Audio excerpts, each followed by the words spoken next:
Hey, what's going on, guys? Um, my name is Shelly. I'm coming to you from Orlando, Florida. I actually just filmed a video about pollinating dragon fruit. It's pretty much an experiment that I was doing. I grew two different varieties of dragon fruit, and so typically whenever they start fruiting or flowering together, you're supposed to take the pollen from one flower and put it to another. I've actually never grown dragon fruit before. I'm not really too into cactuses because they're pretty prickly, and to be honest, I don't know what to do with all of that. But I did buy it as a gift to my wife, and so she's been raising it for the last 2 years. When I bought it, it was probably about 2-3 inches tall, and so far it's probably got like four different places where it's rooted, and each of those portions are between 3 to 5 feet tall. And then this is the first year that it decided to flower.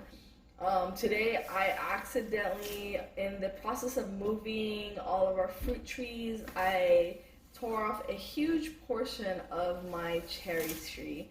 And so, what I'm going to do today is I'm going to try and salvage it by rerooting it. If you notice this white stuff before, someone asked me, why is your cherry white? It's actually a paint that I got from IV Organics. I watch him every now and then. I wouldn't really say too often. If anything, I watch Callie Kim often, but I actually don't know his name because I don't watch him very often, to be honest. I just watched a few of his lemon trees because we're experimenting with citrus trees, or we want to experiment with citrus trees. So I kind of watched him to see what he recommended. And I noticed he did say that he sells a paint that you can paint on your trees, and it will reflect sunlight and it also reflects bugs.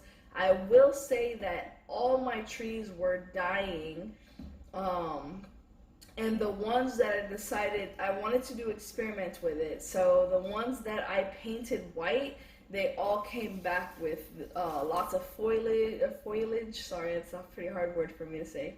Lots of foliage or leaves, and they bounce back really fast. I know with our sun racer nectarine, once I painted it, it immediately started blooming, and it gave us four delicious nectarines. So I'm not gonna say, I don't know if it's just the weather outside. This year just happens to be the year that, everything decides to fruit.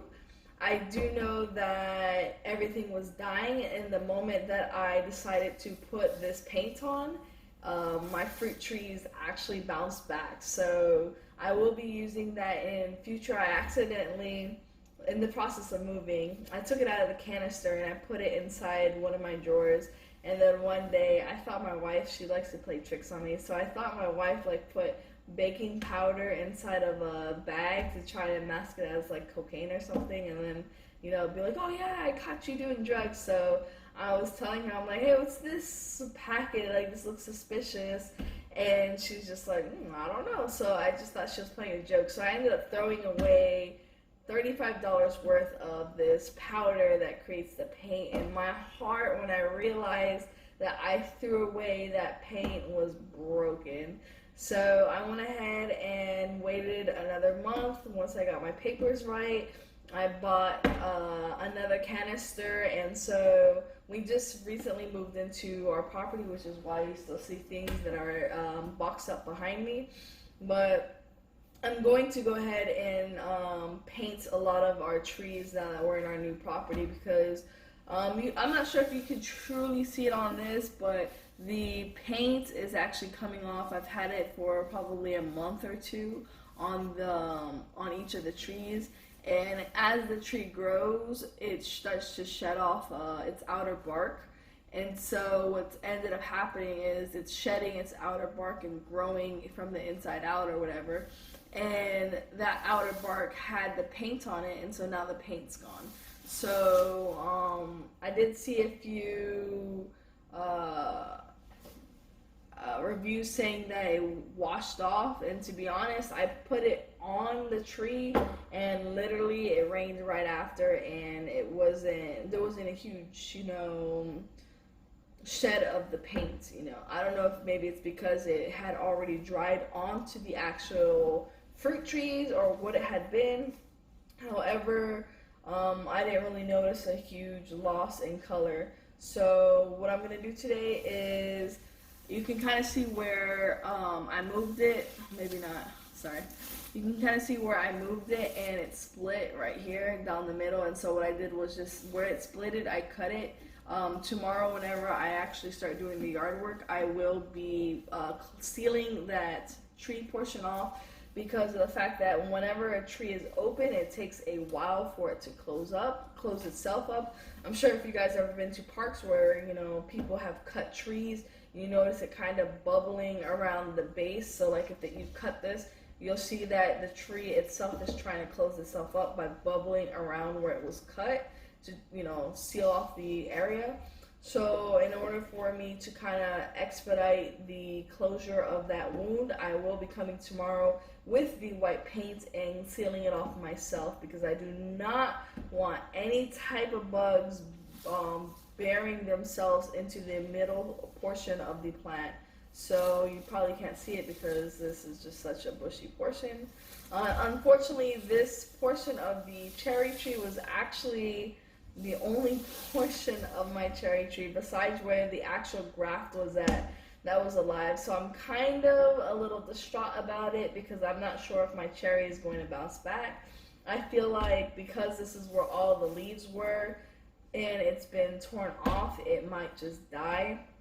I'm going to paint it, and I'm going to kind of keep it in a shady area so that if it does decide to bounce back, it has the resources, or it's not too stressed out to die.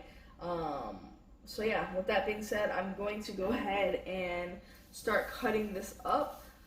I learned from a few videos that you are supposed to cut it at each nodule in order to make cuttings out of it. However, I don't really see much nodules. It kind of shows where, like, maybe right here, this is a growth spurt. So then I would cut it, slant it this way. The only problem with that being is this part is so damaged that I feel like maybe this wouldn't be a good idea.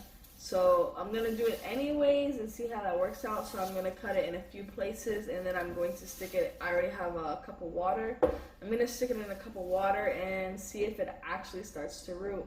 I know a lot of people say don't root your plants in water. However, I've rooted many cuttings in water, and that's, to me, I feel like the best success. I do clone my mulberry tree, and it's always been successful. I literally will cut a branch like this off, maybe like right here, and just tear off all these leaves and stick it into the ground, and the mulberries will root. I just don't know how this cherry tree will react, because I've actually had it for probably 3 or 4 years. It's blossomed, but it's always been a problem. Like, it's always been struggling, and so that's one of the main reasons why I kind of decided to get this paint for it, because I'm just tired of seeing it struggling. So what I'm going to do is, on each of the small branches, I'm going to cut off completely, and then I'm going to tear back the leaves up to the very tip of it, so it still has the necessary resources to grab the photons out of the air and convert that into energy. The more leaves or foliage that you have on your plant, the more energy it's required to create or to maintain them. So if you have a lot of leaves on your cuttings, what's going to end up happening is it's going to need a lot of energy to keep those alive. The problem is I want it to start rooting. The only way for it to root is if that energy is actually being used towards the roots instead of maintaining the leaves. So you really don't want too many, whenever you're starting cuttings, you really don't want too many leaves on it, because of the fact that it will spend all of its energy on maintaining the leaves versus creating new roots. I had a cloning rooting hormone that I actually picked up from Walmart, but I've searched far and wide because we were going to clone something else today, and I can't find it. So it's just gonna be straight water for us today. So yeah, let's go ahead and get started.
Alright, all done. So I'm done with all the cuttings. I have them all in this cup, and I filled the cup halfway with water, as you can see. And we're going to give it a few weeks. It usually takes anywhere between, if you have rooting solution, it theoretically should take 7 to 10 days. But if you do not have rooting solution, which I personally do not, it can take almost a month for them to actually develop roots. I'm going to keep them near a windowsill so that it gets plenty of sunlight. In a few days, we'll check back on it to make sure that they're actually still surviving. I don't anticipate that they would not. I feel like they should. If not, I mean, it happens. If they die, they die. I just want to make sure that I put every effort into saving this cherry tree as possible. And so that's what this is about. Other than that, I really don't have much for you guys, so enjoy your night and have a good one.